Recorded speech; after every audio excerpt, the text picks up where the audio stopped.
ओम नमो भगवते वासुदेवाय।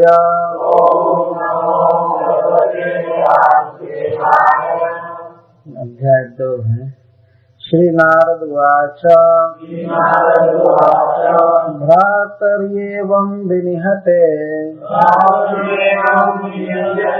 हरिणा क्रूरमूर्तिना हिरण्यकशिपु राजन् पर्यतप्य दृशा शुचा। श्री नारद उवाच श्री नारद मुनि ने कहा, भ्रातरी भाई हिरण्याक्ष के एवं विनिहते इस प्रकार वध कर दिए जाने पर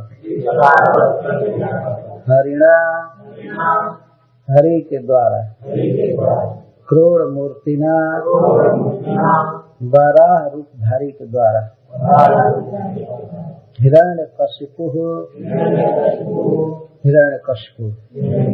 राजन हे महाराज युधिष्ठिर परितप्य बहुत दुखित हुआ, रुषा क्रोध में, शुचा शोक से। अगले श्लोक से इसका संबंध। महाराज युधिष्ठिर का प्रश्न है राजसूय यज्ञ सभा में कि अपने गुणवान पुत्र प्रहलाद महाराज के प्रति हिरण्यकशिपु क्यों द्वेष किया और इतना अधिक द्वेष कि वह प्रहलाद का वध करना चाहा। और इसके साथ ही साथ कृपया यह बतलाइए कि प्रहलाद महाराज किस प्रकार कृष्ण भक्त हो गए, उनकी भक्ति का वर्णन कीजिए और भक्ति उत्पन्न होने के कारण का भी वर्णन कीजिए। अच्युतात्मता, प्रहलादस्य अच्युतात्मता। अच्युत का अर्थ कृष्ण विष्णु, आत्मा का अर्थ मन, जिनका मन भगवान कृष्ण में आविष्ट हो तो उसको अच्युतात्मा कहा जाता है। तो प्रहलाद महाराज का मन कैसे कृष्ण में अभिनिविष्ट हो गया और किस तरह से कृष्ण की भक्ति में लगे रहे, इसका वर्णन कीजिए। तो 2 प्रश्न है सामने। हिरण्यकशिपु ने प्रहलाद से क्यों द्रोह किया और प्रहलाद कैसे कृष्ण कॉन्शस हुए और उनके कृष्ण कॉन्शसनेस का स्तर क्या था, क्या स्टैंडर्ड था। ये 2 प्रश्न राजसूय सभा में हैं। इसी का उत्तर आगे के सभी श्लोकों में दिया जा रहा है। तो वास्तव में भगवत द्वेष ही प्रहलाद महाराज के प्रति द्वेष का कारण बन गया है। प्रहलाद के प्रति हिरण्यकशिपु का कोई स्वाभाविक वैर नहीं था, लेकिन प्रहलाद विष्णु का भक्त हो गया और विष्णु से इसका द्वेष था ही, तो इस कारण से प्रहलाद से द्वेष किया। भगवत द्वेष ही कारण बना प्रहलाद से द्वेष करने का। भगवान से क्यों द्वेष हुआ उसका वर्णन कर रहे हैं। इस 7वें स्कंध में श्रीमद् भागवत के ऊटी नामक विषय का वर्णन किया गया है।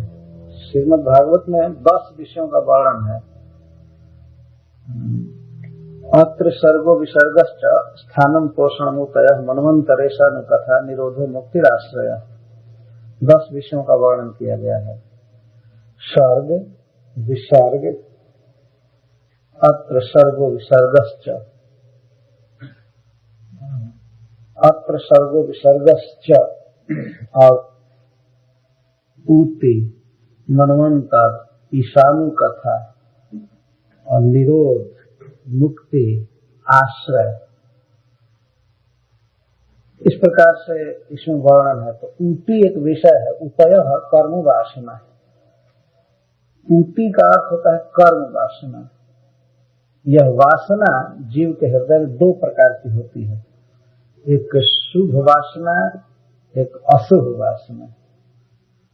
शुभ वासना होती है तो जीव भगवान को पसंद करता है, भगवान से प्रेम करता है, कृष्ण भावना भावित होता है, शुभ वासना कहते हैं। और अशुभ वासना जिसमें होती है वह व्यक्ति संसार के भोगों को भोगना चाहता है, बहुत धनी बनना चाहता है, किसी तरह एंजॉय करना चाहता है संसार को, अशुभ वासना कहते हैं। तो शुभ वासना साधु संग से महत कृपा से प्राप्त होती है और अशुभ वासना महत कोप से उत्पन्न होती है। जब कोई विशुद्ध वैष्णव महात्मा किसी पर कुपित हो जाता है, किसी के व्यवहार से दुखित हो जाता है, तो उस व्यक्ति में स्वाभाविक अशुभ वासना उत्पन्न हो जाती है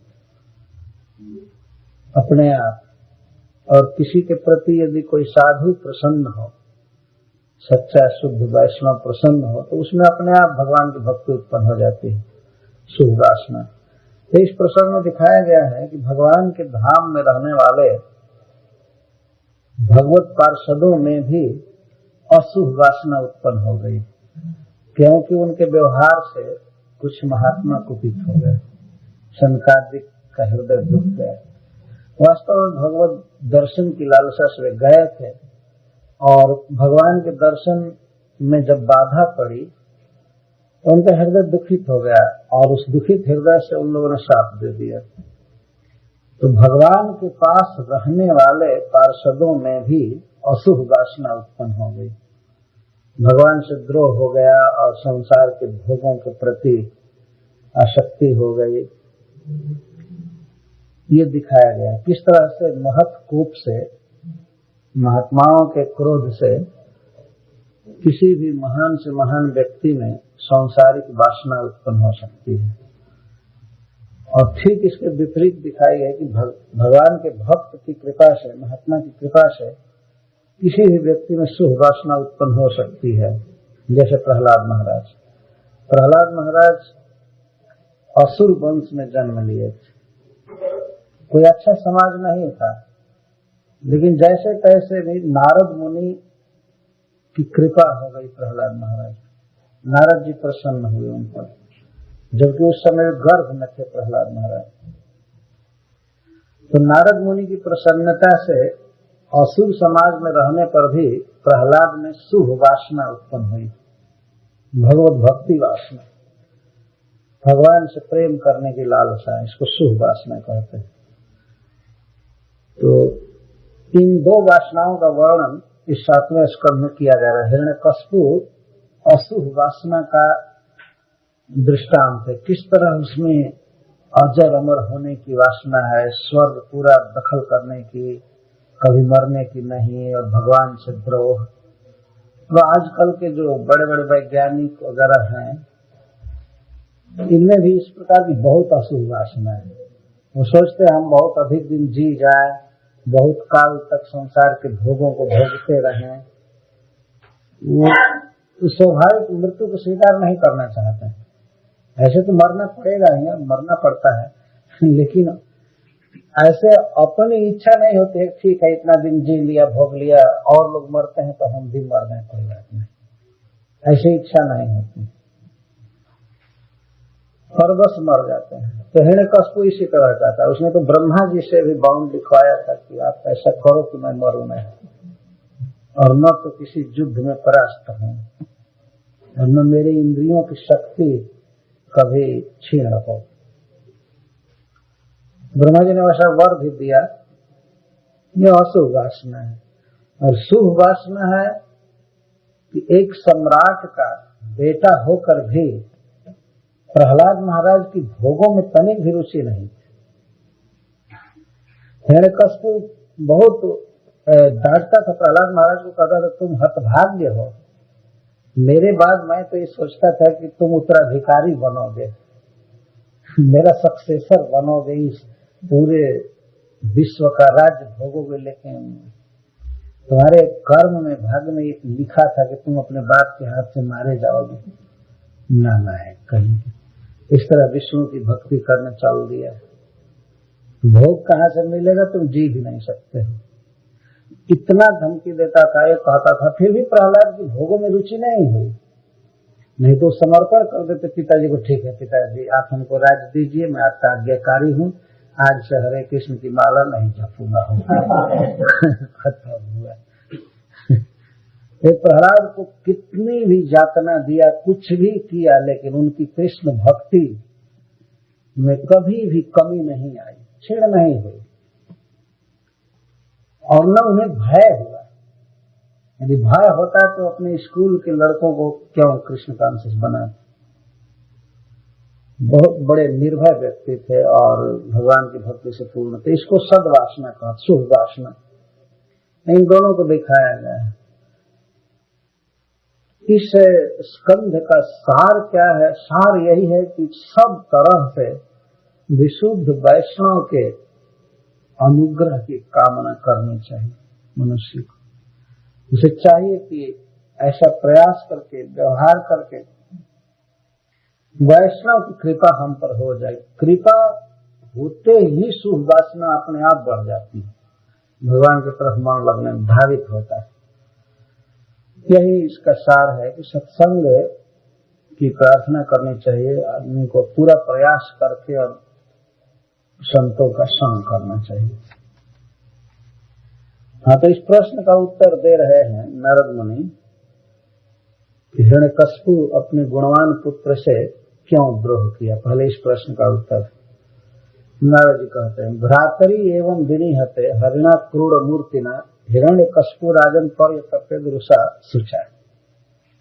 नारद जी कहते हैं, महाराज युधिष्ठिर, जब क्रूर मूर्तिना हरिणा, क्रूर बारह को कहते हैं, 12 सूकर रूपधारी भगवान हरि के द्वारा जब हिरण्यकशिपु के भाई की हत्या की गई, हिरण्याक्ष का वध कर दिया गया, तो अपने भाई के वध के कारण हिरण्यकशिपु परितप्य सब तरह से दुखित हो गया। बहुत प्रिय भाई मारा गया, इस कारण से वो बहुत दुखित हो। ऐसे भगवान के प्रति सहज ही द्वेष उत्पन्न हो चुका था, केवल संतादि के क्रोध के कारण। एक तो स्वाभाविक द्वेष था और ऊपर से उसी द्वेषी ने भाई का वध कर दिया, तो कितना ज्यादा भड़क जाएगा द्वेष। इसलिए रोष भी हुआ, क्रोध हुआ और सूचा, शोक। क्रोध में और शोक में हिरण्यकशिपु तो बिल्कुल पागल जैसा हो गया अपने भाई के मारे जाने के बाद। और आह चेदम रुषा पूर्ण संदष्ट दशमक्षद। नारद जी वर्णन करते हैं कि वह हिरण्यकशिपु दैत्यों और दानवों की सभा इकट्ठी किया, सबको बुलाया एक जगह, और इस तरह का भाषण किया सबके बीच में, भगवान के द्रोह से भरा हुआ भाषण। तो कहीं भाषण ऐसा होता है जो कृष्ण भावना को फैलाने वाला होता है, लेकिन ऐसा भाषण इसमें दिया गया है जो कृष्ण के ठीक विपरीत बोला गया है। और भाषण करने वाला क्रोध में बोल रहा है, और क्रोध के समय उसके शरीर की, आंखों की, दांतों की क्या दशा है, इसका वर्णन नारद जी करते हैं। संदष्ट दशनच्छद। संदष्ट का अर्थ सम्यक रूप से दष्ट किया था, दंसन। और दशनच्छद, दशन छद का अर्थ है दांतों पर जो कवर है, अर्थात ओष्ठ, अधर। अपने अधर को, नीचे के ओष्ठ को दांतों से दबा करके बोल रहा है अति क्रोध में। किसके प्रति क्रोध हुआ था? विष्णु के प्रति। तो नारद जी वर्णन करते समय ध्यान कर रहे हैं कि हिरण्यकशिपु किस तरह से अपने ओठों को अपने दांतों से दबाया है, यह क्रोध की एक पहचान है। और कोको ज्वलभ्याम चक्षुर्भ्याम, क्रोध के कारण उसकी आंखें इतनी जल रही थी कि सचमुच के उससे आग और धुआं निकल रहा था। इस संसार में कोई आदमी कितना भी क्रोध करे, लेकिन आंख से अंगार आग तो निकल नहीं सकती है, लेकिन फिर भी लोग ऐसे देखते हैं, किसी किसी को लगता है कि जला देगा क्रोध। आग निकल नहीं पाती है, लेकिन भाव द्वारा जलाता है। यानी आंखों से ही क्रोध का प्रकाशन सबसे ज्यादा होता है, और उसके बाद वाणी से। वाणी तो जो बोलना है बोलेगा ही, पहले इसके आंखों से धुआं और आग निकल रही थी, इतना क्रोध था। और उस धुआं के कारण अंबरम धूम्रम, आकाश धुआंमय हो गया था। इसके आंखों से इतना धुआं निकल रहा था, आज की आकाश धूम्र हो गया था। और ऐसे आकाश के तरफ देखता हुआ और प्रवचन चालू किया, खड़ा होकर। आजकल के नेता लोग भी खड़ा प्रवचन करते हैं, बैठ करके नहीं करते। और उनको अगर भगवान की भी माला पहनाइए तुरंत निकाल देते हैं, स्वीकार नहीं करते। हिरण्यकश्यप ऊपर के तरफ सिर करके, आंख करके और प्रवचन कर रहे हैं। ठीक कृष्ण के विरुद्ध है, भावना फैलाना है। इसको सबको एक करना है कि आज से हमें विष्णु को खत्म करने का उपाय करना है किसी तरह से। यही इसके प्रवचन का सार। धूम्रम अंबरम निरीक्षण, धूमिल आकाश की ओर देख रहा था। तो प्रश्न होता है कि आकाश क्यों धूम्र हो गया था? कहते हैं चक्षुर्भ्याम कोई ज्वलभ्याम, उसके आंखों से धुआं निकल रहा था, आग निकल रही थी, इसलिए आकाश धूमिल हो गया। ये आंख से इतना ज्यादा धुआं निकल रहा था कि आकाश धूमिल हो गया। और वैसे आकाश को देख करके प्रवचन कर रहा था, क्योंकि इसके दृष्टि में विष्णु ऊपर रहता है। और इस द्रोह के कारण तो भगवान के तरफ देख करके बोल रहा है। तो सामान्य आदमी भी जानता है कि भगवान ऊपर रहते हैं। कोई कुछ गलत करता है तो लोग कहते हैं अरे ऊपर वाले से डरो, ऊपर वाले पर विश्वास है। कहते हैं ऊपर वाले पर विश्वास। भगवान हमेशा ऊपर, जो नीचे भी है। संकर्षण देव के रूप में वे नीचे भी हैं, या गर्भदक्षाई के रूप में, जैसे भी भगवान नीचे भी है, सर्वत्र है। लेकिन यह बात प्रसिद्ध है कि भगवान ऊपर है। तो भगवान की तरफ देखता हुआ हिरण्यकश्यप प्रवचन कर रहा है। और किस तरह से उसकी दृष्टि थी? कराल द्रष्टोग्र दृष्टया, उसके विकराल दांत थे बड़े बड़े, द्रष्ट, कराल दृष्ट और कराल दृष्टि, कराल दांत और विकराल दृष्टि थी। ऐसा देख रहा था ऊपर के तरफ कि उस समय उसके मुख पर देखना कठिन था। कोई आदमी देख नहीं सकता। दुष्प्रेक्ष भ्रिकुटी मुख, उसकी भौहें टेढ़ी हो गई थी, उसका मुख टेढ़ा टेढ़ा करके ऐसे देख रहा था, सीधा नहीं देख रहा था, ऐसे देख रहा था। और शूल हाथ में, त्रिशूल ले करके और प्रवचन कर रहा है। बहुत बड़ा शूल था, ऊपर की तरफ खड़ा करके।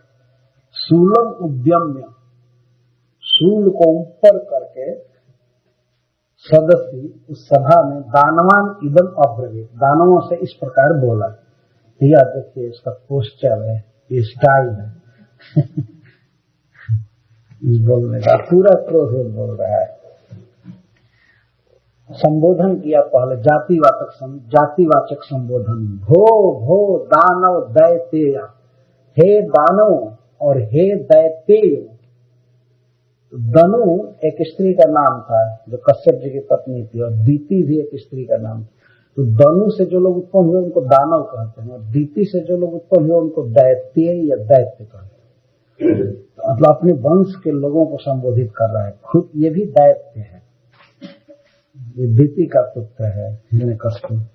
तो पहले जातिवाचक संबोधन करके सबको एक कर रहा है कि हे दानवों और हे दैत्यो। इसके बाद व्यक्तिवाचक नाम रख रहा है, और जो लोग श्रेष्ठ थे उसमें द्विमूर्धन त्रयक्ष सांबर। द्विमूर्धा का अर्थ कोई ऐसा असुर था जिसके दो सिर थे। हे द्विमूर्धन, 2 सिर वाले, ये प्रसिद्ध नाम है, बहुत बड़ा बलवान असुर हुआ। और हे त्रयक्ष, ये 3 आंख वाले, त्रियक्ष, ऐसे ऐसे असुर थे, उनके नाम थे त्रयक्ष, विमूर्धा, संबर, बहुत संबर बलवान असुर था जिसे प्रद्युम्न जी ने मारा, संबरासुर का वध।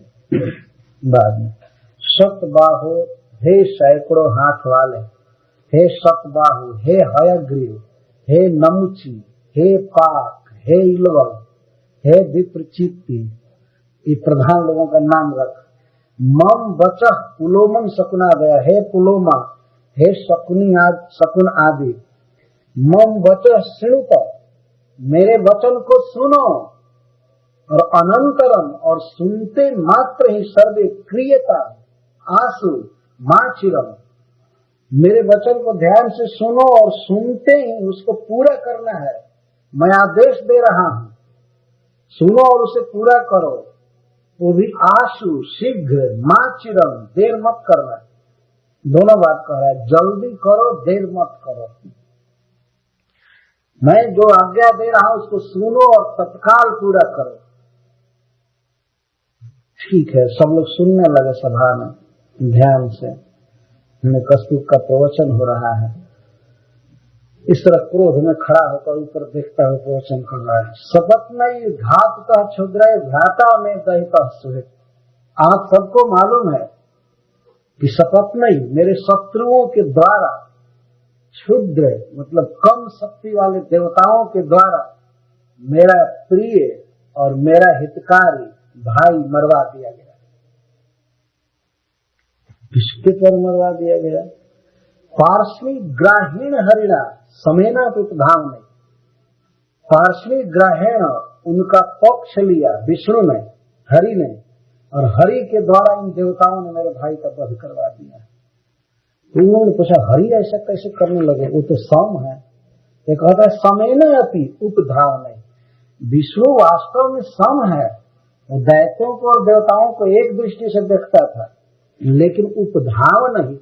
देवताओं ने इतना उपधावन किया, उसके पास पैरवी लगाया, अप्रोच किया और उसकी कुछ पूजा की, खुशामद की कि उनके पक्ष में। और ऐसे हरि के द्वारा, विष्णु के द्वारा देवताओं ने मेरे भाई का वध कराया। ये तो ठीक है, घटना बोल रहा है, करना क्या है? तो पार्श्वी ग्रहण, पार्श्वी का अर्थ पक्ष। भगवान विष्णु के प्रति इसके जो वाक्य निकल रहे हैं उसके 2 अर्थ होंगे आगे चलकर में। सरस्वती जी हिरण्यकश्यप की जीभ पर बैठकर भगवान की स्तुति कर रही है, वो निंदा नहीं करेंगे। यदि हिरण्यकश्यप का भाव तो निंदा का ही है। देखिए समेन अपि, यद्यपि भगवान सम है परंतु फिर भी जो भक्त होता है उसकी भक्ति से प्रसन्न होकर भगवान उसका पक्ष लेते हैं। ये भगवान का स्वभाव। भगवान अपना स्वभाव छोड़े नहीं है, लेकिन हिरण्यकश्यप कह रहा है कि अब तक तो सम था, सबको समान दृष्टि से देखता था, लेकिन अब अपने भक्तों पर उसकी स्पेशल दृष्टि हो गई और उनका पक्ष लेने लगा। इस तरह करना लायक भगवान ईश्वर। अरे जब भगवान है तो उसको एक समान रहना चाहिए, क्यों पक्षपात किया? तो उपधावन, उपधावन कहते हैं किसी के पास बार बार दौड़ना, खुशामद करना, घूस देना, रिश्वत देना, ये करना, इसको उपधावन कहते हैं। तो उपधावन ही, बहुत ही उपधावन ही, बहुत बहुत तरह से देवताओं ने उसको फुसला करके अपने पक्ष में कर लिया और वो इतना बुद्धिहीन हो गया विष्णु कि उसको ये पता नहीं चला कि वो कितना मोल खतरा ले रहा है, हमारे भाई का वध कर दिया। तो तस्य त्यक्त स्वभावस्य घृणेर माया बनल कुशल भजंतम भजमानस्य बालस्य व स्थिरात्मन। तो विष्णु अपना स्वभाव छोड़ दिया है, त्यक्त स्वभावस्य, विष्णु अपना स्वभाव छोड़ दिया। यद्यपि वह विशुद्ध सत्वमय है, प्रकृति से पार है, लेकिन स्वभाव छोड़ा तो क्या क्या छोड़ा इसको बता रहा है। कहाँ वेद में उसके स्वरूप की चर्चा है, देवता दानव सभी उसका जस गाते हैं। शुद्ध चिन्मय विग्रह कितना सुंदर, लेकिन स्वभाव छोड़ करके अब वो सुअर का रूप बन गया, इतना गिर गया नीचे। इस तरह से उसने अपना स्वभाव छोड़ा। अच्छा चलो, स्वभाव रूप भी बदला, रूप भी धारण किया तो सुअर का। अरे कोई अच्छा रूप धारण किया होता है, किसी पक्षी का या सिंह का, गाय का, तो बनव कैसा सुअर का रूप बनाया वो। इस तरह से उसको स्वभाव छोड़ दिया। और भजंतम भजमानस्य, जो उसका भजन करता है तो वो भी उसका भजन करना चालू कर दिया। भजंतम भजमानस्य जे यथा माम प्रपद्यन्ते तांस्तथैव भजामि। उससे जो प्रेम करने लगे, उसको कुछ देने लगे तो वो भी उनको कुछ देने लगा, उनसे प्रेम करने लगा। भजंतम भजमानस्य बालस्य युवा। जैसे कोई व्यक्ति किसी बच्चा को मिठाई दे करके फुसला करके कहीं भी टांग कर ले जाएगा, उसको उसके पीछे चला जाएगा, उस तरह से बस बच्चे की तरह इसकी बुद्धि अनस्थिर है, अस्थिर नहीं। इसका मन चंचल है विष्णु का, इतने जल्दी इसका मन बदल सकता है मैं नहीं जानता था। इतना बड़ा व्यक्ति, और एक तो सुअर का रूप बनाया, और उस पर भी जो भजन करता है, प्रणाम करता है, तो उसके प्रति ये जगह फेवर करने लगा। ऐसे तो दुनिया में है बात, तो भगवान क्या है, किस काम का हो रहा है? दुनिया में सभी लोग अगर हम किसी से प्रेम करते हो तो हमसे प्रेम करेगा।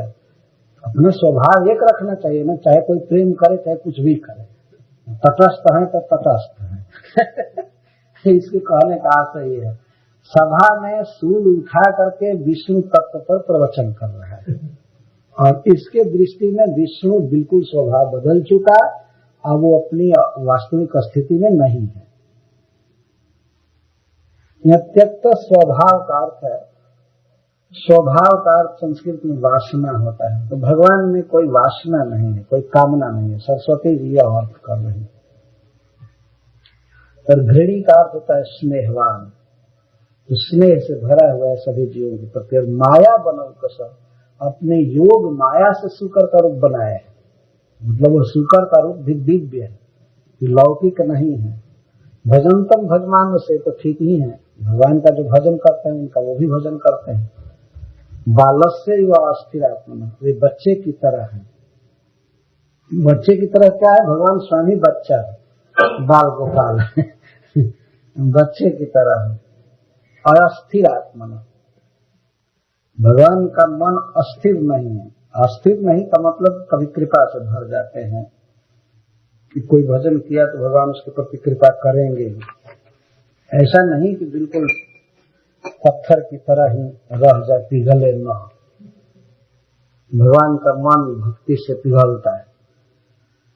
तो जब विष्णु अपना स्वभाव छोड़ दिया और माया से, कपट से शुकर का रूप बनाने लगा, और उसने मेरे भाई का वध किया है, अपना पोजीशन जब त्याग दिया, तो अब उसको मैं जीने नहीं दूंगा। मच्छुल भिन्न ग्रीवस्य, मेरे इस सूल से उसकी गर्दन कटेगी, मैं उसका मस्तक काट दूंगा।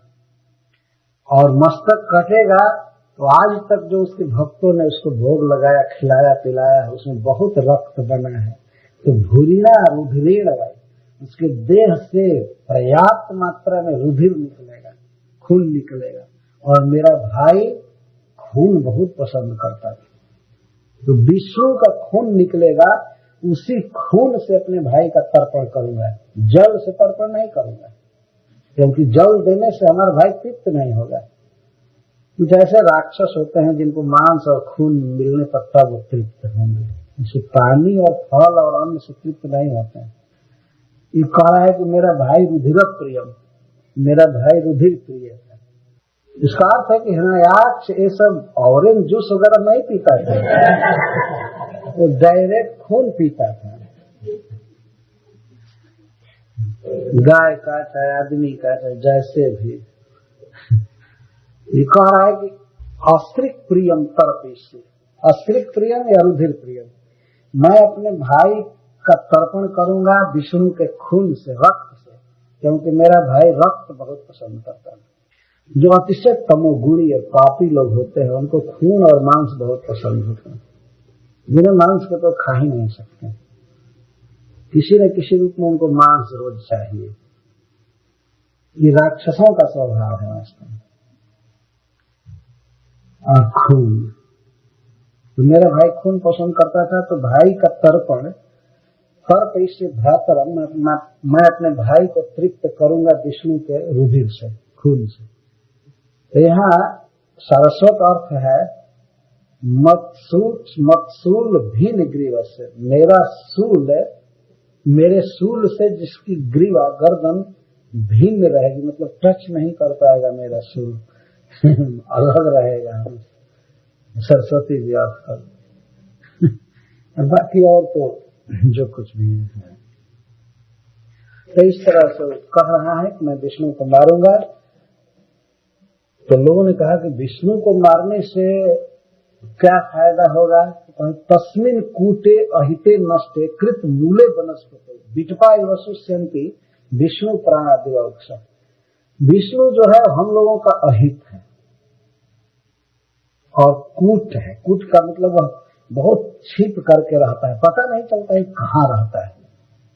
अवतार जब लेता है तब पता चलता है कि इस जगत में आया, लेकिन इसके बाद कहाँ रहता है कुछ पता नहीं चलता।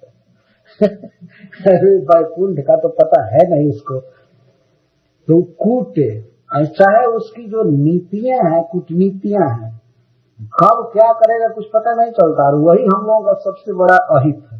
अहित, इसका सरस्वती अर्थ है कि अहित, जिसके समान हम लोगों का हितैषी दूसरा कोई नहीं। अहित का ये अर्थ है, विष्णु ही सबसे बड़ा हितैषी। तो हिरण्यकश्यप का भाव है कि हमारा सबसे बड़ा अहित है, दुश्मन है और छली है। जब वह मर जाएगा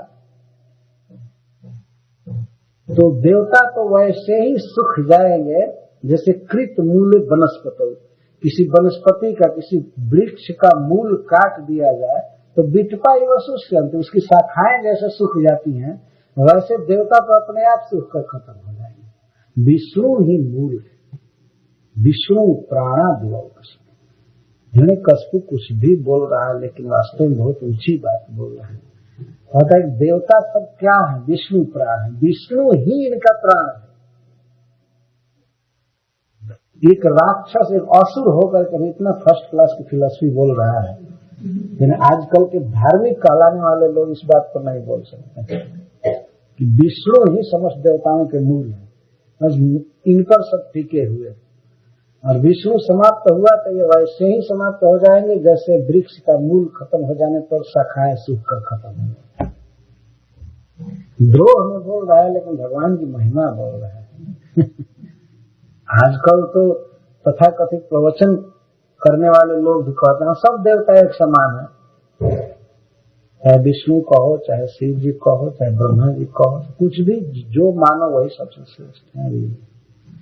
हिरण्यकश्यप कह रहा है कि नहीं, विष्णु मूल है और सब तो शाखा की तरह है, और विष्णु खत्म होगा तो सब खत्म हो जाएंगे।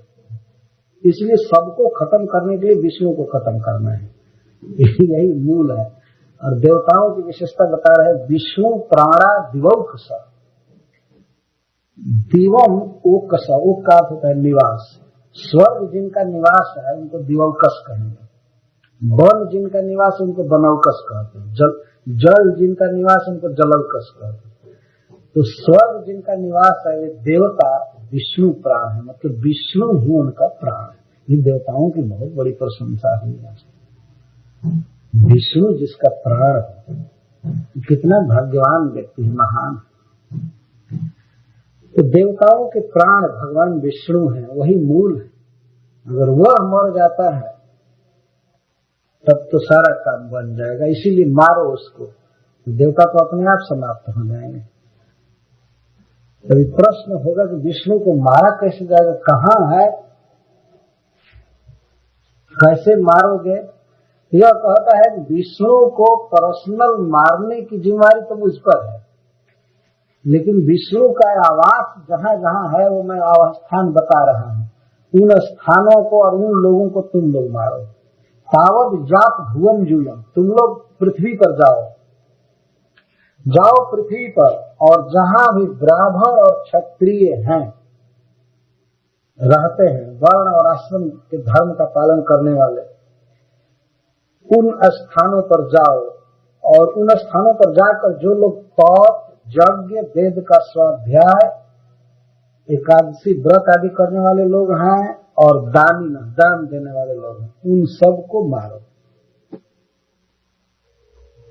क्योंकि विष्णु का प्रचार होता है इन्हीं सब चीजों से।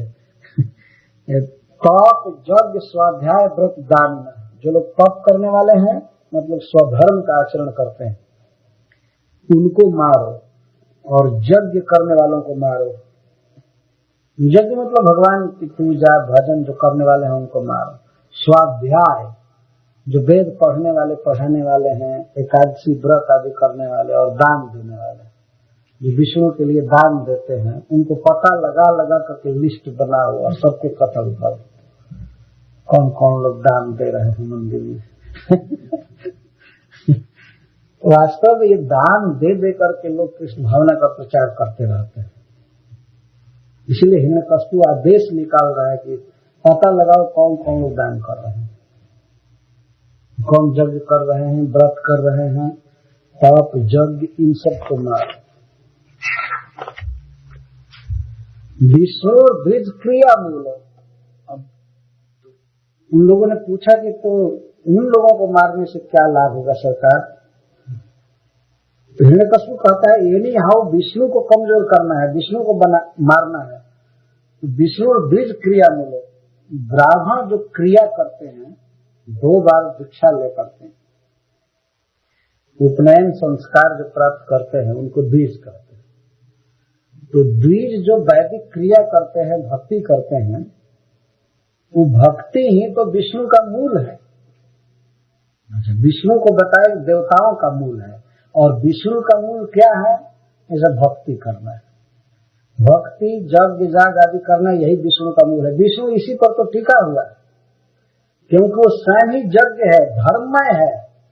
देवर्षि पितृभूतानां धर्मस्य च परायणम्। विष्णु टिका हुआ है यज्ञ पर, धर्म पर, और ब्राह्मणों के द्वारा की गई क्रियाओं पर, और विष्णु ही देवताओं का, ऋषियों का, पितरों का और सभी जीवों का और धर्म का परम परायण है। इसलिए जहां जहां ब्राह्मण हो, गौएं, वेद, वर्णाश्रम क्रिया, उन देश में जाओ और आग लगाओ सब जगह, संधि प्रयत्न। जहां भी ये लोग हों उसको सीधे फूंक दो, जलाओ, और जो भी सुंदर सुंदर वृक्ष हैं फल देने वाले, उनको काट कूट करके खत्म करो। कोई विष्णु को, कृष्ण को फल अर्पण न करने पाए, क्योंकि कहा है कि पत्रम पुष्पम फलम तो कोई वृक्ष न रहे। अच्छा, वृक्ष पर काट दो, सबको खत्म करो, वृक्षों को और उन लोगों को। मतलब गायों को मारो, कसाई खाना खोल दो, स्लाउटर हाउस चलाओ, उनको गायों को मारो और वेदों को जलाओ। ये वेद, भागवत और भगवद गीता वगैरह, ये जब तक रहेंगे तब तक विष्णु की गाथा दुनिया में चलती रहेगी। इसलिए इन ग्रंथों को समाप्त करो, कोई पब्लिकेशन मत रहने दो। और वर्णाश्रम क्रिया, कोई वर्ण के अनुसार क्रिया नहीं होनी चाहिए, आश्रम के अनुसार क्रिया नहीं होनी चाहिए, यह आदेश दे रहा है। और इस तरह से सबको आदेश दिया। इति ते भर्तृ निर्देशम आदाय शीर्षाद्रता, अपने स्वामी के आदेश को सिर से ग्रहण किए, मतलब आदर के साथ। ठीक, वो तो पहले से ही उन सब काम में रुचि लेते थे, उस पर भी गवर्नमेंट का आदेश हो गया, अब तो और कहना ही क्या, तो छूट मिल गई। तो नर जी कहते हैं कि तथा प्रजानम कदनम विदधु कदन प्रिया, प्रजा को सताने लगे, क्योंकि कदन प्रिया, अत्याचार करने में, प्रजा को सताने में तो पहले से ही रुचि ले रहे, और उस पर भी राजाज्ञा हो गई तो उनका उत्साह बहुत बढ़ गया।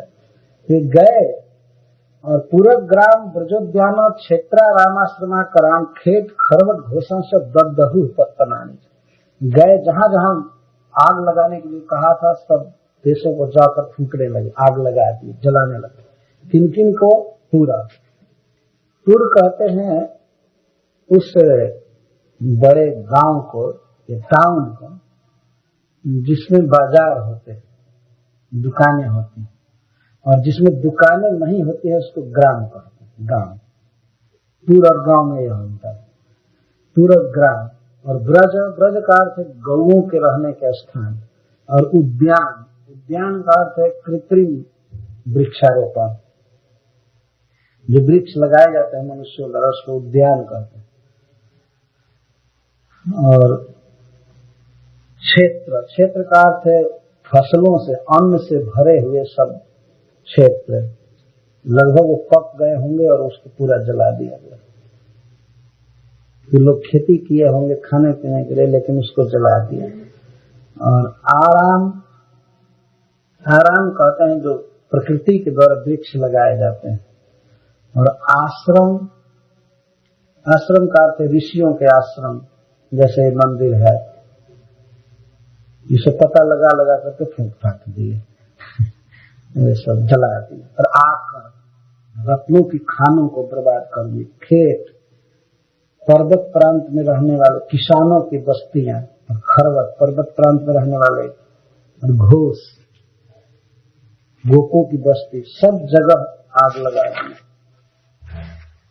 केचित खनित्रय विविधु सेतु प्राकार गोपुरन, कुछ लोग बड़ा बड़ा खानने के, खनन करने के साधन के द्वारा सेतु ढाह दिया, बर्बाद कर दिया, लोगों का आना जाना न रह जाए, आवागमन न रह जाए ठीक है। प्राकार गोपुरन, और गांव नगर की जो चहर दीवारियां थी उनको ढा दिए, ऊंचे ऊंचे गुंबज ढा दिए। और आम, जामुन आदि जो वृक्ष थे फल देने वाले जनता को, उनको काट कर फेंक दिए। और कुछ लोग जा जा करके जनता के घरों में आग लगा दी, फिर घर न रह जाए। एवं विप्रकृते लोके दैतेन्द्रानुचर मुहु दिवम देवा परितेज भूमि चेर लक्षित। इस तरह से जब अत्याचार चालू हुआ तो देवता लोग स्वर्ग छोड़कर भाग गए, पृथ्वी पर भाग गए।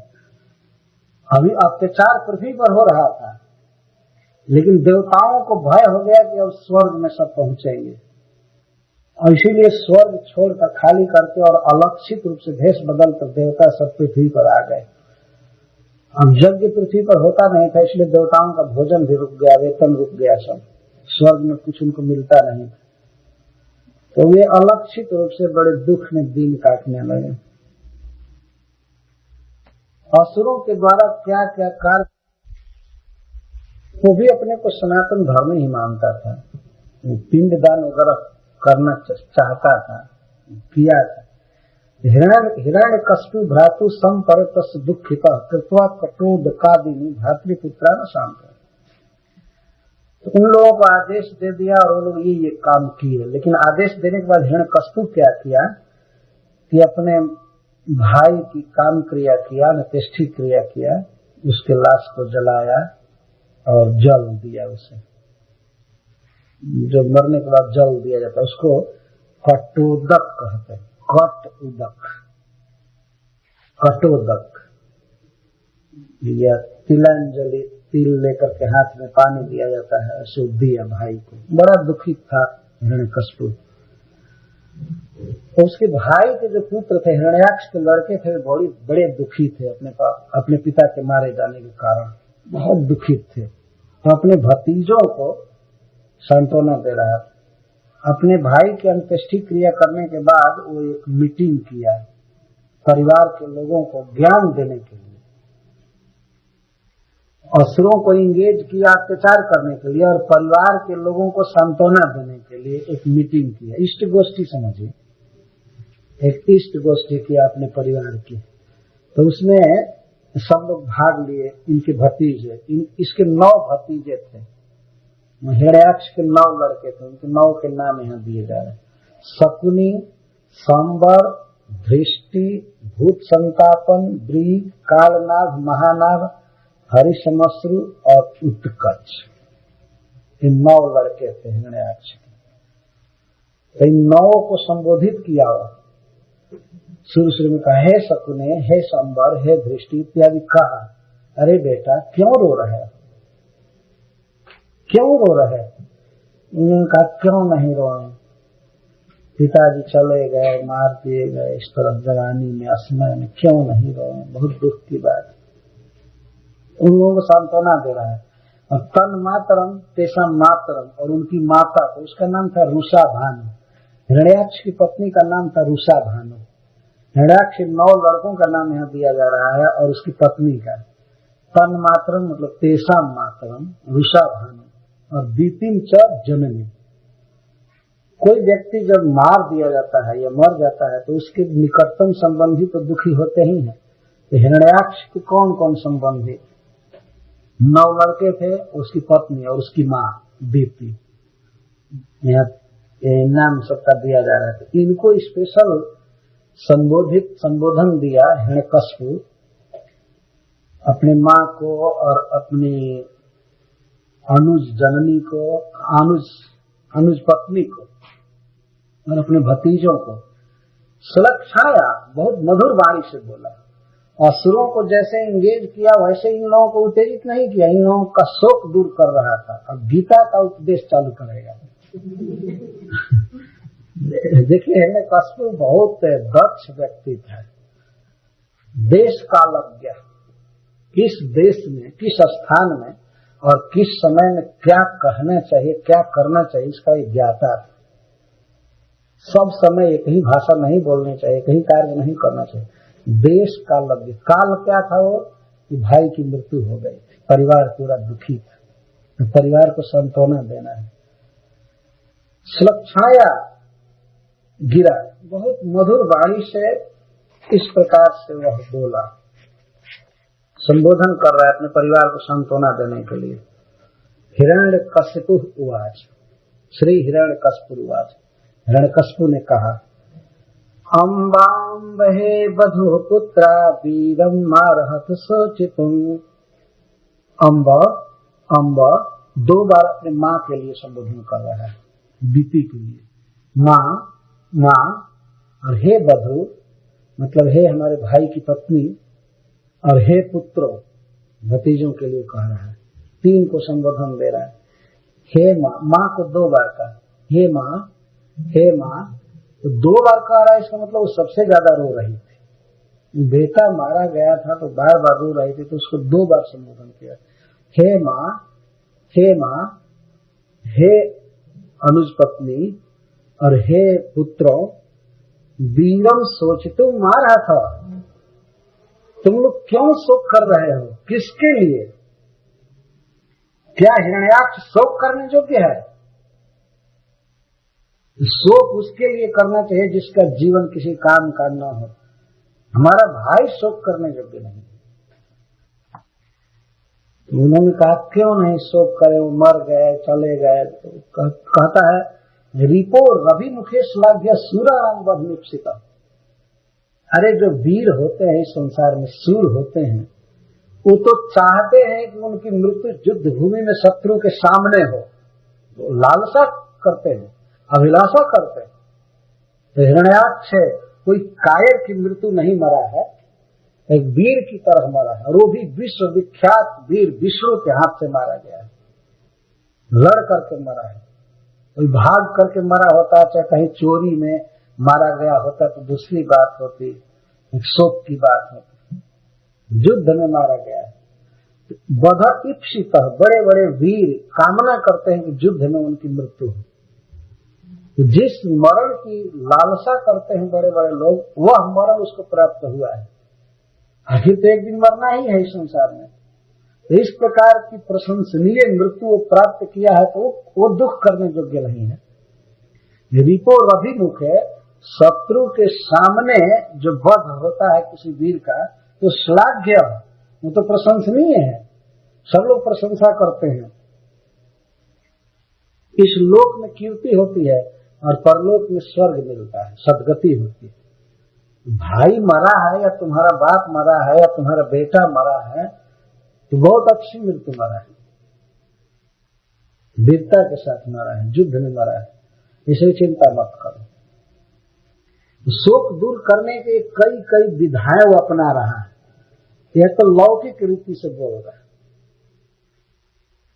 तो शास्त्र कहता है, भगवान भी गीता में कहते हैं अर्जुन से कि अर्जुन तुम अगर मरोगे इस युद्ध में तो स्वर्ग रखा हुआ है, हतोवा प्राप्स्यसि स्वर्गम। हतः यदि मारे जाओगे तो स्वर्गम प्राप्स्यसि, और जीतवा वा यदि जीत जाओगे तो भोक्ष्यसे मही, पृथ्वी भोगोगे। और इस युद्ध में चाहे मरो चाहे जीतो, दो में एक तो निश्चित ही है। तो जीतोगे तो पृथ्वी का राज्य मिलेगा और मरोगे तो स्वर्ग का राज्य मिलेगा। इसलिए युद्ध बहुत अच्छा है तुम्हारे लिए, युद्ध ही करना ठीक है, भागना ठीक नहीं है। कि भागने पर तुम्हारी निंदा होगी। लोग समझेंगे कि जब कौरवों की सजी हुई सेना देखा तो दया का बहाना बनाकर निकल गया धीरे से, तो तुम्हारी निंदा होगी और उस निंदा को तुम सह नहीं पाओगे। क्योंकि संभावित चाकृति मरणागति उच्यते। किसी सम्मानित व्यक्ति की जब अपकीर्ति होती है तो उस व्यक्ति को ऐसा दुख होता है कि बल्कि मर जाता अच्छा हो जाता, लेकिन बदनामी अच्छी नहीं। इसलिए तुम युद्ध करो। तो वास्तव में युद्ध में मरने वाले वीरों की सदगति होती है और इस लोक में प्रशंसा होती है। तो श्लाघ्य का अर्थ श्लाघ प्रशंसा, और ईप्सित का अर्थ है कि ऐसी मृत्यु से स्वर्ग मिलता है। तो वीर तो चाहते हैं, बड़े बड़े वीर जिस मरण को चाहते हैं वह मरण हमारे भाई को प्राप्त हुआ है, इसलिए उसके लिए शोक करने की कोई बात नहीं। तो उन लोगों ने कहा कुछ भी हो, बहुत अच्छी मृत्यु हुई हो, लेकिन हमारा बंधु तो चला गया ना। तब कहता है कौन नहीं चला जाएगा। इस संसार में कब किसका संग छूट जाएगा कोई निश्चित नहीं। यह ज्ञान विष्णु के प्रति कहा इसका चला जा रहा है। अगर भूता नाम यह संवास प्रपाया में वह सुव्रते, हे सुंदर व्रत का पालन करने वाली मेरी माँ अथवा उसकी पत्नी को संबोधित कर रहा है, विशेषकर अपनी माँ को। माँ, भूता नाम यह संवास, जीवों का जो इस संसार में एक जगह वास है, संवास, एक जगह रहना है, यह उस तरह का है जैसे प्याऊ पर या होटल में कुछ लोग जुटते हैं कुछ देर के लिए, तो पानी पी लिए, खा लिए, फिर अपने अपने डेस्टिनेशन पर चले जाते हैं। ये परिवार कोई नित्य वस्तु थोड़े है। अपने अपने कर्मानुसार कुछ लोग जन्म लिए हैं, कोई बेटा बनकर आ गया है, कोई बाप बना है, कोई भाई बना है। वैसे जैसे प्याऊ पर लोग जुटते हैं, इधर तो प्याऊ सब नहीं है, होटल तो होगा ही, खाने के लिए जुटते हैं। भारत वर्ष में गर्मी के दिन में सब लोग देखे हैं, कहीं छायादार वृक्ष होता है, कोई अतिथि गृह होता है, और गर्मी में लोग जुट जाते हैं, 2-3 घंटा विश्राम करते हैं। तो विश्राम करते हैं तो उसमें ऐसा लगता है कि 2-3 घंटा के लिए परिवार बन गया है, लेकिन इसके बाद अपने अपने गंतव्य पर चले जाते हैं, डेस्टिनेशन पर चले जाते हैं। उसको प्रपा कहते, प्रपाया, प्रपा, जहाँ प्रकृष्ट रूप से पीने को मिले पानी, फ्री में पानी मिले, उसको प्रपा कहते। इसलिए प्रभुपाद होटल वगैरह भी अनुवाद किए हैं।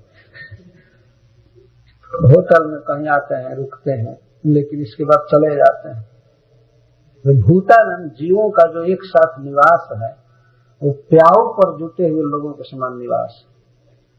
परिवार में कुछ लोग आते हैं तो कुछ लोग जाते रहते हैं। ऐसी भी घटनाएं होती हैं कि आज एक बच्चा परिवार में जन्म ले रहा है तो उसी दिन एक बूढ़ा जा रहा है, उसी दिन, सेम दिन। मैं ऐसा देखा है। मैं तो एक परिवार में ऐसा देखा कि आज एक लड़की का विवाह हो रहा है उस परिवार में, और उसका दादा विवाह से 1 घंटा पहले गुजरा, और इसकी सूचना बारातियों को नहीं दी गई और विवाह हो गया। कुछ ऐसा नियम भी है शायद कि नहीं बताना चाहिए, शुभ काम हो जाए। तो आज एक बच्चा इस परिवार में आ रहा है और दूसरा कई साल तक उस परिवार में रहकर अब जा रहा है। ये तो जाना है ही, कौन साथ रहा है और कौन रहेगा, सबको एक दिन जाना होता है। तो आप लोग कहते हो कि हमारा बंधु चला गया, हमारा पुत्र चला गया, तो जाना तो है ही।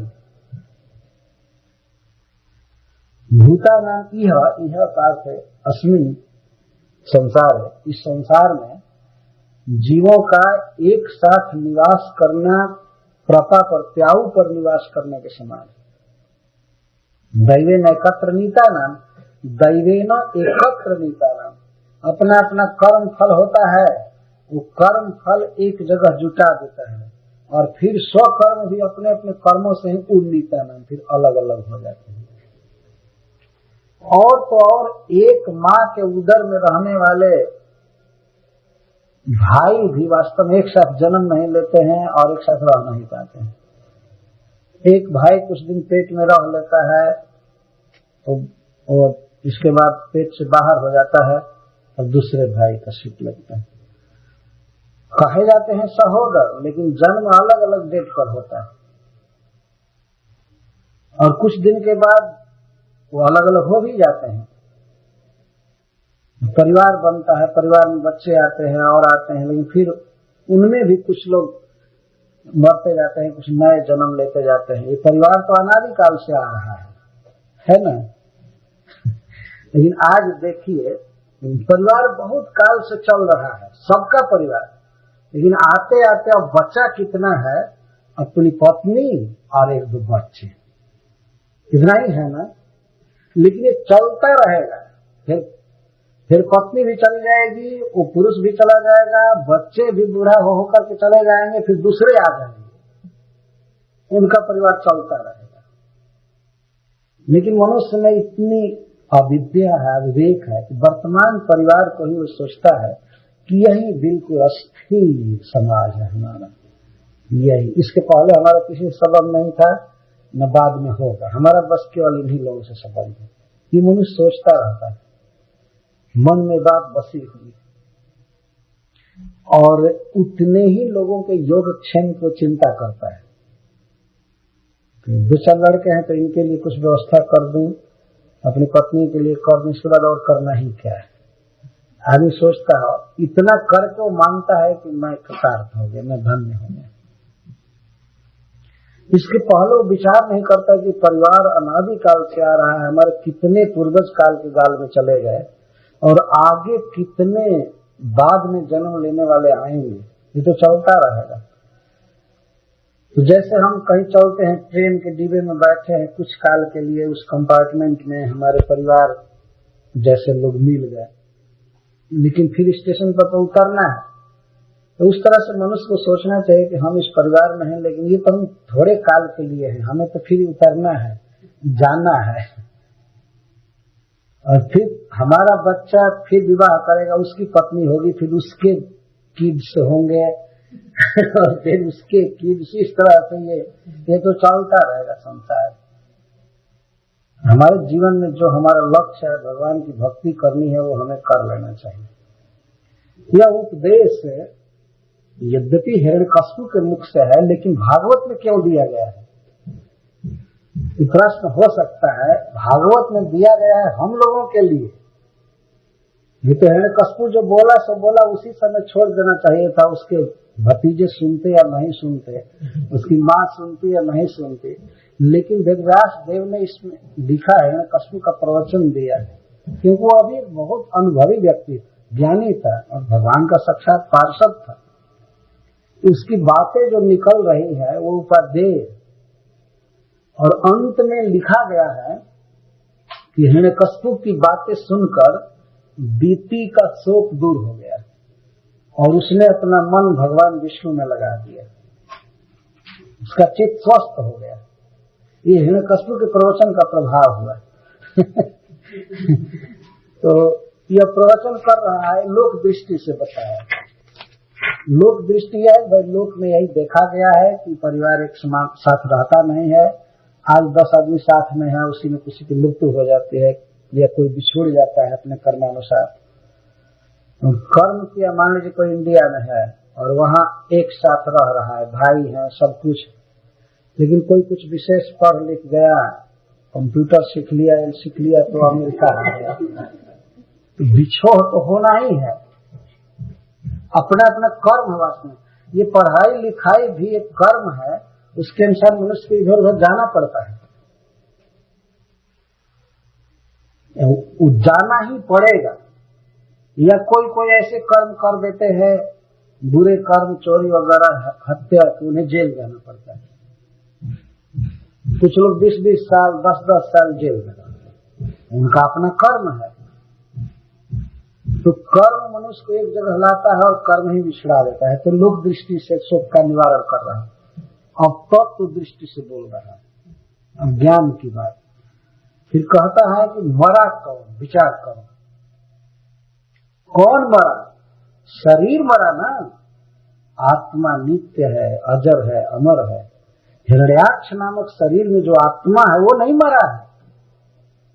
देखिए इसका ज्ञान। अब नित्य आत्मा व्यय शुद्ध सर्वगः सर्ववित्परः भक्तेशावात्मनो लिंगम माया विसृजन गुणान। आत्मा नित्य है, तो शरीर में आत्मा ही तो मुख्य चीज है ना। आज आत्मा शरीर को छोड़ करके चला गया, तो शरीर तो हमेशा मरा हुआ था। और जो आत्मा शरीर में रहकर शरीर में चेतना संचारित कर रहा था, वो आत्मा तो कहीं है, वो नहीं मरता है। नित्य शब्द पहले कह रहे हैं, आत्मा नित्य। नित्य का अर्थ मृत्यु शून्य, आत्मा कभी मरता नहीं, मृत्यु शून्य। इसलिए अब ये बताओ कि देह के लिए शोक कर रहे हो तुम लोग कि आत्मा के लिए? अगर वे कहें कि हम देह के लिए शोक कर रहे हैं, तब तो कहे, तब तो डल माइंडेड, इतना ये जड़ शरीर के लिए क्या शोक करना है, तो हमेशा मरा हुआ था। शरीर तो मरा हुआ था और आत्मा मर नहीं सकता, नित्य है। अच्छा ठीक है, कुछ कहे कि भाई नित्य है लेकिन हो सकता है कट जाए, छीण हो जाए, तो कहता है अव्यय, अक्षीय, अपक्षय शून्य है। आत्मा दुबला नहीं हो सकता, कट नहीं सकता, न जल सकता है, इसको अव्यय कहते हैं। व्यय नहीं हो सकता, जैसा है वैसा ही रहेगा, इसलिए शोक करने की कोई जरूरत नहीं। नित्य है, मृत्यु शून्य है, अपक्षय शून्य है और शुद्ध है। कोई कहे कि उसमें और चीज आकर के मिल सकता है, गंदा हो सकता है, कहते नहीं, शुद्ध। आत्मा एक ऐसी वस्तु है कि उसके भीतर कुछ डालकर आप गंदा नहीं कर सकते। उसमें प्राकृत कोई वस्तु मिल नहीं सकती है, समा नहीं सकती है, वो शुद्ध है। अच्छा, सर्वगः, कोई कहे कि आखिर बिछोह तो हो ही गया ना आत्मा का, और आत्मा ही मानिए उसके शरीर में, तो हमसे तो संग छूटा है, तो इस पर हमें कस्तु करा नहीं, सर्वगः, उससे बिछोह हो ही नहीं सकता है। आत्मा की पहुंच सब जगह है, जब हमारा मन भी पहुंच सकता है सब जगह, तो आत्मा के लिए तो कहना ही क्या है। तो आत्मा के साथ आप लोगों का संग है, मतलब हिरण्याक्ष की आत्मा के साथ कह रहे हैं और अपनी आत्मा के साथ। तो शरीर एक शरीर से नहीं मिल सकता है, लेकिन आत्मा आत्मा से मिल जाएगा। उसको जाने में परिवार और रिजर्वेशन, टिकट आदि की जरूरत नहीं पड़ेगी। जैसे मन है, मान लीजिए एक आदमी इंडिया में बैठा है और हम यहाँ हैं, लेकिन हमारा मन एक सेकेंड में इंडिया जा सकता है। भगवान गीता में कहते हैं कि इंद्रियों से परे मन है, मन से परे बुद्धि है, बुद्धि से परे आत्मा है और आत्मा से भी परे भगवान है। तो जब मन और बुद्धि इतना तेज जाकर के मिल सकते हैं, तो आत्मा क्यों नहीं मिल सकता है? इसी को कहने के लिए सर्वगः कह रहा है। आत्मा सर्वव्यापक, कहीं भी उससे भेंट है, उससे वियोग नहीं है। सर्वगः, सर्वविद, और आत्मा सब कुछ जानता है। सब कुछ का मतलब यहाँ है शरीर आदि के विषय में। ये सब गुण क्यों है आत्मा में? क्योंकि पर का अर्थ है शरीर से भिन्न, शरीर से वो भिन्न वस्तु है, जड़ नहीं है। लेकिन तब प्रश्न होता है, तो फिर इस तरह से शरीर क्यों ग्रहण करता है? जब आत्मा शरीर से बिल्कुल भिन्न है, तो इस तरह का जड़ शरीर, गंदा शरीर, कटने वाला, छीण होने वाला, अशुद्ध शरीर को क्यों धारण कर रहा है? तो इसका उत्तर देता है भक्ते असल आत्मनो लिंगम माया विसर्जन पुराण। आत्मनो माया, अपने अज्ञान से, अपनी अविद्या से अविद्या का यहाँ अर्थ अपने स्वरूप का ज्ञान नहीं होने से जीव शरीर को मैं मानता है, धारण करता है, विशेष रूप से गुणों की सृष्टि करता है। गुण की सृष्टि का अर्थ है शरीर की सृष्टि। विविध प्रकार से ऊंच नीच आदि शरीर को ये ग्रहण करता है और उसको मैं मान लेता है शरीर को। यह इसकी अपनी अविद्या है। अपने स्वरूप का ज्ञान नहीं होने के कारण प्राकृतिक के द्रव्यों से बने हुए देह में मैं बुद्धि कर लेता है। तो इस सिद्धांत को दृष्टांत के द्वारा समझा रहा है।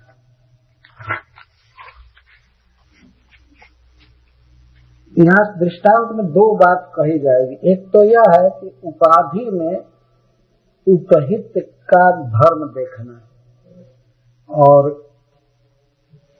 ग्राहक में ग्राह्य को देखना। इसको ऐसे उदाहरण देकर हिरण्यकश्यप समझा रहा है। जथाम्भसा प्रचलता तरवोपि चलाइव। तो आप लोगों में से बहुत से लोगों ने देखा होगा नदी के तट पर कुछ वृक्ष रहते हैं या सरोवर के तट पर। तो सरोवर का पानी या नदी का पानी जब हिलता है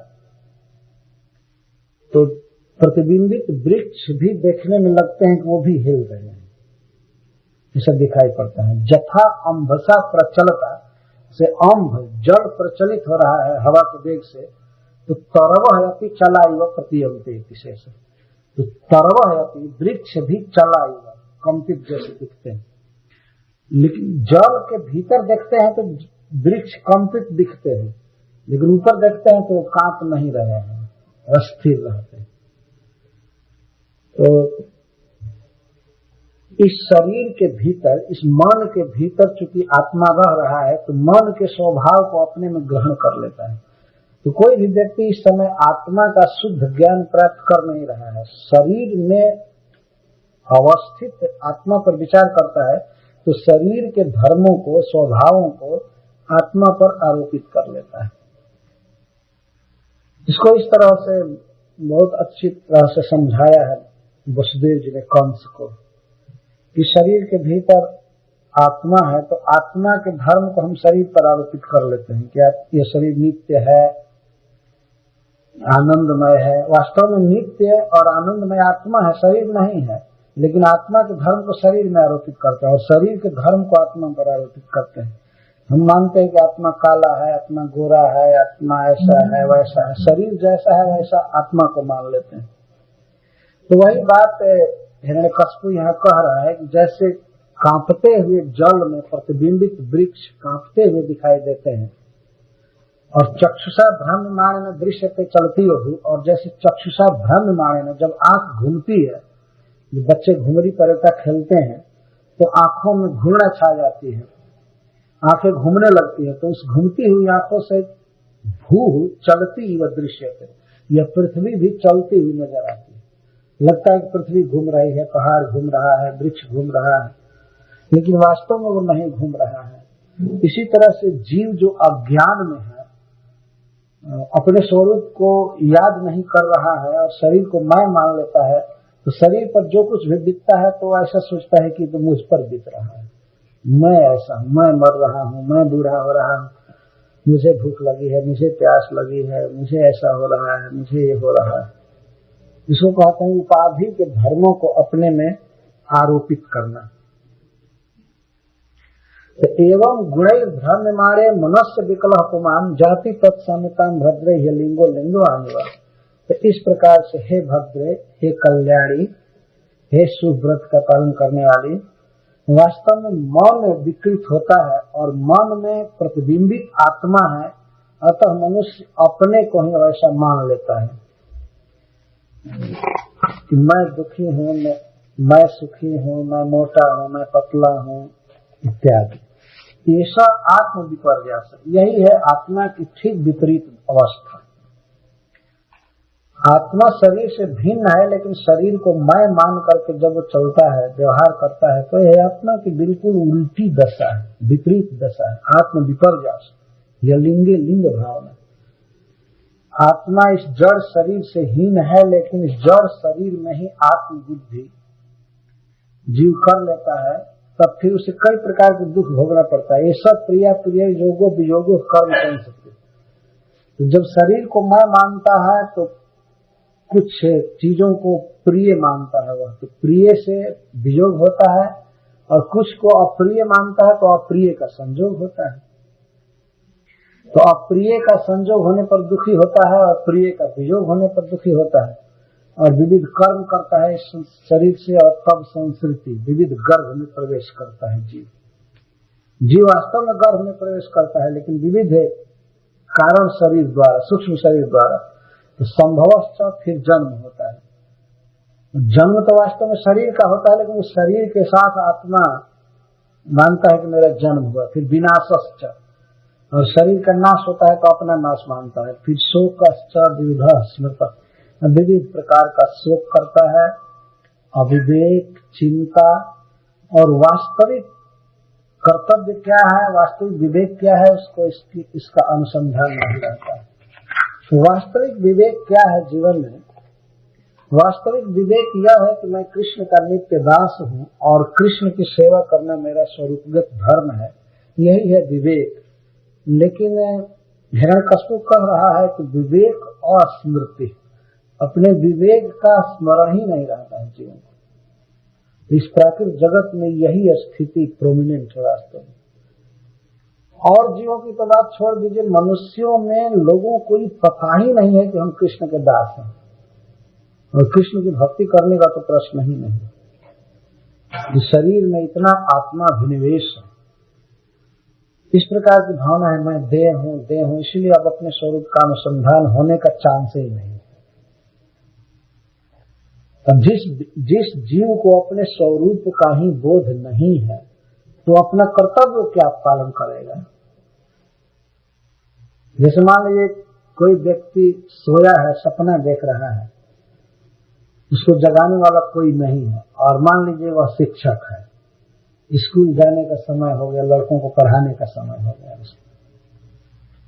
उसको ये याद ही नहीं है कि मैं शिक्षक हूं, तो स्कूल क्या जाएगा? वो तो जो सपना देख रहा है उसी में लगा रहेगा। तो अपने स्वरूप का अज्ञान यह बहुत बड़ा घाटा है जीव के लिए। यद्यपि हिरण्यकश्यप जो प्रवचन कर रहा है तो जीव के स्वरूप को क्लियर बता नहीं रहा है, लेकिन इतना तक ला रहा है कि अपने स्वरूप को भूलने के कारण ये सब दशा है, ये सब रोना धोना, ये मेरा भाई है तो मेरा पति है, ये है वो है, कौन किसका है? आत्मा निसंग है, और आत्मा गया दूसरे शरीर में। तुम लोग शोक मत करो, यह कहने का भाव है। आत्म तत्व की व्याख्या कर रहे हैं, जैसे भगवान अर्जुन को समझा रहे थे, वैसे हिरण्यकश्यप अपने परिवार को समझा रहे हैं। भगवान ने भी कहा कि आत्मा नित्य है, अजर है, न जायते म्रियते वा कदाचित्, मायं भूत्वा भवितावान भूयः, अजो नित्य शाश्वतोयम पुराणो न हन्यते हन्यमाने शरीर। कुछ भी हो, हमारे भारतवर्ष में लोगों के हृदय में यह ज्ञान का बीज अवस्थित है। जरूर है, आत्मा के विषय में लोगों का विश्वास है कि वह देह से भिन्न है और अजर है, अमर है, लेकिन दूसरे लोगों में तो देह और आत्मा में भेद है, इसका कोई ज्ञान नहीं। देह को ही मानते हैं आत्मा, या आत्मा को ही देह मानते हैं, इसीलिए खूब कब्र आदि सजाते हैं, इसमें इसको सुलाओ बैठाओ, बाद में एक दिन निकलेगा। कयामत के दिन खूब सज धज करके निकलेगा। क्योंकि आत्मा और देह का कोई ज्ञान नहीं है, जड़ शरीर को ही आत्मा मान बैठे। हमारी संस्कृति में यह बात स्थापित है, जड़ शरीर छूट गया, जैसे तैसे जला खिला कर खत्म करो इसको, और आत्मा के हित के लिए जल देना, अंत्येष्टि क्रिया करना, दान देना, भागवत कहना सुनना किया जाता है ना। कि आत्मा अमर है, नित्य है, और इस प्रकार की घटनाएं भी होती हैं कि किस तरह से आत्मा लाभान्वित हुआ, उसकी सदगति कैसे हुई, क्या हुआ, ये सब बातें देखी जाती है। और इधर भी अगर कोई ध्यान पूर्वक विचार करे तो उसे पता लग जाएगा कि आत्मा भिन्न है शरीर से। जैसे मान लीजिए कोई भूत हो गया, तो भूत क्या देह हुआ? नहीं, देह तो कब्र में पड़ा हुआ है। वो आत्मा ही किसी सूक्ष्म शरीर में या शरीरहीन होकर के भूत के रूप में होता है। आत्मा अधोगति में रहता है, लेकिन इस तरह से उस शरीर से वो भिन्न है, ये तो साफ पता लगता है। या कभी कोई स्वर्ग गया, कभी कहीं पर जन्म ले लिया, तो बताता है कि मैं पहले वहां पर था, वहां पर ये मेरी माँ है, ये मेरा भाई है, ये है। छोटे छोटे बच्चे बताते हैं, गुजरात तस्मर कहते हैं, कभी कभी न्यूज पेपर में ये सब बातें निकलती हैं। शरीर तो जब छोड़ा होगा, वो जल गया शरीर या मिट्टी में गया, लेकिन वह व्यक्ति बताता है। तो आत्मा तो इस तरह से भिन्न है शरीर से, और वो नित्य है। हिरण्यकश्यप इस तरह से प्रवचन कर रहा है कि विविध क्लेश, दुख आदि केवल देह को मैं मानने से होते हैं, और देह को जब व्यक्ति मैं मानता है तो देह से उत्पन्न लोगों को मेरा मानता है। ये सब अज्ञान है। अज्ञान छोड़ो और खाओ, कमाओ, आनंद से, चिंता मत करो। मरना जीना तो लिखा ही हुआ है, इसके लिए कोई क्या करेगा। इस तरह से ज्ञान दे रहा है। इस विषय में अत्र अपि उदाहरणतिम इतिहासम पुरातनम, अपने बंधुओं का शोक दूर करने के लिए हिरण्यकश्यप पुरातन इतिहास कह रहा है। ये हम लोगों की परंपरा रही। हम लोग किसी को ज्ञान देते हैं तो इतिहास बताते हैं कि एक बार इसी तरह के शोक में कुछ लोग डूबे हुए थे, तो एक ज्ञानी व्यक्ति उपदेश दिया था ऐसा, तो उस इतिहास को कह रहा है। मतलब है बिना शोक के कारण के ही जो शोक हो रहा है, इस विषय में महात्मा लोग एक इतिहास सुनाया करते हैं। शोक नहीं करना चाहिए, लेकिन फिर भी कुछ लोग शोक करते हैं। तो किस तरह से उपदेश द्वारा शोक दूर किया गया था, इस विषय में एक इतिहास में सुना रहा है, हिरण्यकश्यप कह रहा है। और इतिहास क्या है? पुरातनम इतिहास, बहुत प्राचीन इतिहास है, सत्य घटना है। यमस्य प्रेत बंधु नाम संवाद। एक बार एक व्यक्ति मर गया था, तो मरे हुए व्यक्ति को प्रेत कहते हैं। तो जो मर गया था उसके कुछ बंधु थे, उन बंधुओं के साथ यमराज जी का संवाद हुआ था। यमराज जी ने उपदेश दिया था। तो जैसे तुम लोग रो रहे हो, या अपने माँ को कह रहा है तुम रो रही हो, इसी तरह से एक व्यक्ति मर गया था, उसकी पत्नियां रो रही थी। तो यमराज जी आकर उनको उपदेश दिए, तो उनका शोक दूर हो गया था। तो सुनो, वो इतिहास में बता रहा है। उसीनर देश में एक राजा था, उसका नाम था सुजज्ञ, और बहुत विख्यात राजा था, विश्रुत राजा। शत्रुओं के द्वारा उस युद्ध में मार दिया गया। देखिए, अपने स्टेटमेंट को पुष्ट करने के लिए हिरण्यकश्यप इतिहास सुना रहा है, सुजज्ञ राजा का इतिहास। उसीनर देश का एक राजा था। यह उसीनर देश मथुरा के पास ही पड़ता है। तो उसीनर देश का राजा था, उसका नाम था सुजज्ञ। सपत्नय निहतो युद्ध में वो शत्रुओं के द्वारा मारा गया।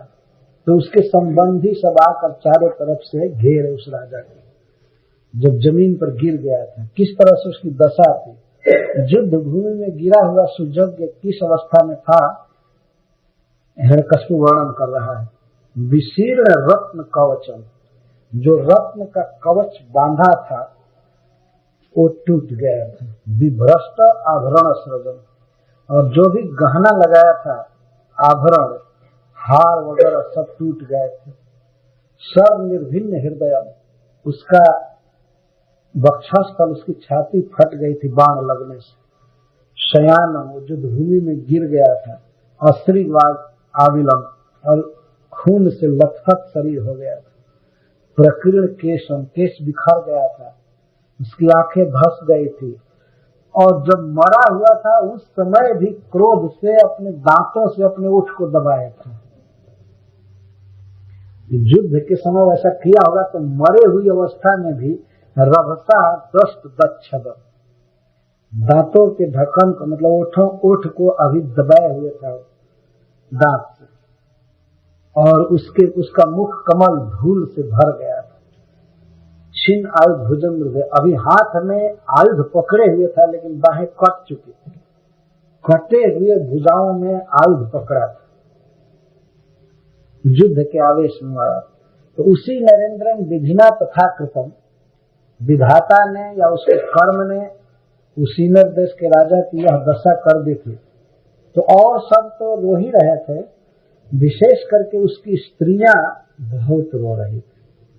पति को चारों तरफ से घेर करके वे देखी और उसके चरणों पर बारंबार गिर रही थी चारों तरफ से।